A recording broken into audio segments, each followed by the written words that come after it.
In this episode, you'll learn why cycle tracking apps can actually sabotage the timing of your fertile window, how to truly confirm if you're ovulating and not just guessing or assuming, and the best tools to use so you can have a full and accurate fertility picture. Welcome to the Finally Get Pregnant Naturally podcast, the podcast helping women identify the real reasons you haven't conceived or stayed pregnant so you and your partner can finally grow the family of your dreams.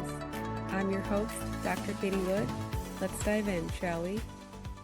Hello and welcome to our weekly Get Pregnant Now Quickie. This is your bite-sized fertility reset where we'll cover either one fertility boosting supplement or nutrient, one sneaky fertility saboteur, or one quick energetic release or mindset hack so you can shift your body and energy for optimal fertility in less time than it takes to scroll Instagram. Let's go. So today we're going to be talking about a very prevalent fertility saboteur, and this is something that women are using every day, every cycle, very commonly, and they don't realize that this is actually sabotaging and doing a disservice in terms of their journey of trying to conceive. So that is relying on cycle tracking apps or just LH strips to understand your cycle and when you should be timing the baby dance, okay? So let's break down why this could be a major reason why you're not conceiving and why there could be a delay in you getting that big fat positive. So here's the truth that I don't think a lot of people understand. And believe me, when I was on my fertility journey 7, 8 years ago, I didn't understand this either. So it's not just you. It's very common when I'm talking to women in the DMs and I ask them what they're using to track their cycles. A lot of time it's some app that they're using, and a lot of times it's just LH test strips. So tracking apps, fertility tracking apps, cycle tracking apps, whatever it is called, they're all pretty much one and the same, no matter what it says about its advanced algorithm and things like that. They're all based on averages and estimations, okay? They are predicting when ovulation could occur for you, but they are absolutely not confirming it. And LH strips or ovulation predictor kits test for a hormone called luteinizing hormone. So they detect the surge in luteinizing hormone, which would trigger the release of an egg. Okay, it tells us that your body is at least trying to ovulate, but it's not actually confirming one, if ovulation actually happened, and two, what was the quality of that ovulation, even if you did ovulate. So this can be especially misleading for women who have PCOS, high stress, and irregular cycles. So if you're solely relying on these tools using cycle tracking apps and or LH strips, you could be timing the baby dance either too early or too late. You could be missing your actual fertile window entirely, and you could be thinking that you're ovulating, but you're actually not. And this is a big problem. And this is actually really sad if you think about it, because so many women and couples will go on for 6 months to a year or longer. They go to their doctor. We've tried for a year, but we haven't gotten pregnant. And then they get pushed down basically like this medical cascade of interventions in terms of trying to get you pregnant when all along you really just didn't know what your fertile window is. And it's really easy to decipher once you know how to. And then I don't want to say it's easy to decipher because sometimes it can actually be challenging, but if you're not tracking in the right way, you don't even have those details to then be able to dig a little bit deeper to see maybe why you're not ovulating. So, what should you be doing instead? I'm basically telling you maybe what you've been doing hasn't been the best way to track your cycle. So, what can you do instead? So, let's expand your fertility tracking toolkit. So, there's a lot of things that we can do, and some natural signs you can look for is something called fertile cervical mucus. So, ideally, you're getting this surge in estrogen, which would support the release of this clear, stretchy, egg white like fertile cervical mucus.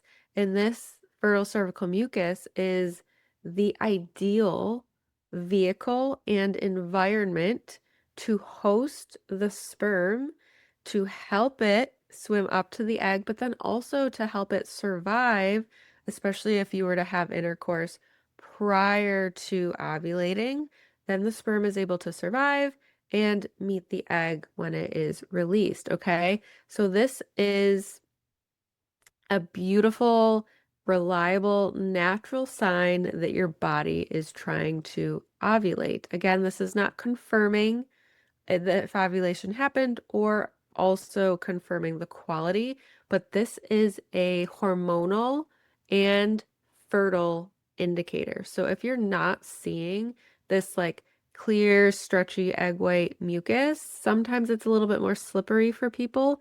If you're not seeing that, then there could be some hormonal issues going on underneath that you want to look into.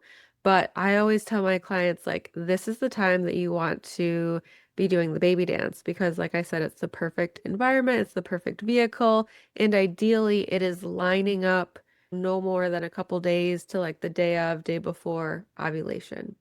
Now, here is one of my go-to cycle tracking methods that I recommend to all of my clients, and that's tracking your basal body temperature. So, when you take your temperature every morning, that's considered your basal body temperature. You want to do this before getting out of bed. And ideally, in the follicular phase, we're going to see lower temperatures. And then, if you ovulate, you should see a rise in temperature and it should stay pretty steady in the luteal phase until either you get a positive pregnancy test or the temp could drop and you start your period in another cycle. Tracking your BBT is not actually going to tell you, hey, I'm about to ovulate. It's really only going to confirm that you ovulated, but this is an important tool because then you can use this in combination with things like cervical mucus, LH strips, which kind of tell you, hey, my body is attempting to ovulate, but then the BBT is going to confirm, yes, my body ovulated, but it's also going to give you a lot of important information in terms of the quality of your ovulation, the health of your hormones. Is your temperature staying steady throughout the luteal phase? Is it up and down?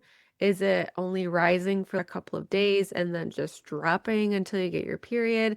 Your BBT gives you a lot of crucial information. And then, of course, there's at-home hormone tracking devices that measure something that's called PDG, which is a metabolite of progesterone that is also confirming if and when ovulation really occurred. So this can be a game changer for identifying a luteal phase defect or confirming strong, healthy, robust ovulation. Using all of these things together, so I would say cervical mucus, an LH strip, and then choosing, do you want to do BBT or an at-home hormone tracking device? You don't necessarily have to do two. Sometimes it can be a little stressful for people to have too many tools on board. So whatever feels good to you, but I would say having something that's like letting you know that ovulation is about to happen, and then something that is telling you and confirming ovulation did in fact happen. And with those hormone tracking devices, if it's one that is tracking FSH, estrogen, LH, and PDG, you are also going to know when your body's trying to ovulate too. So that's going to give you a beautiful picture of your fertile window. And in the show notes, you will find my go-to BBT tracking device and hormone tracking devices that you can use. Some of them have some discounts for you to take advantage of. And I'll also link a 3-part fertility series that I have where one of the parts is going to talk all about cycle tracking. So if you want to dive in a little bit deeper on that, you'll be able to learn so much more in terms of really dialing in and getting to know your fertile window so you can take full advantage of every single cycle. So let's do a quick recap. First, we learned that cycle tracking apps are only predicting and giving you an estimation at best of your fertile window. They are not confirming.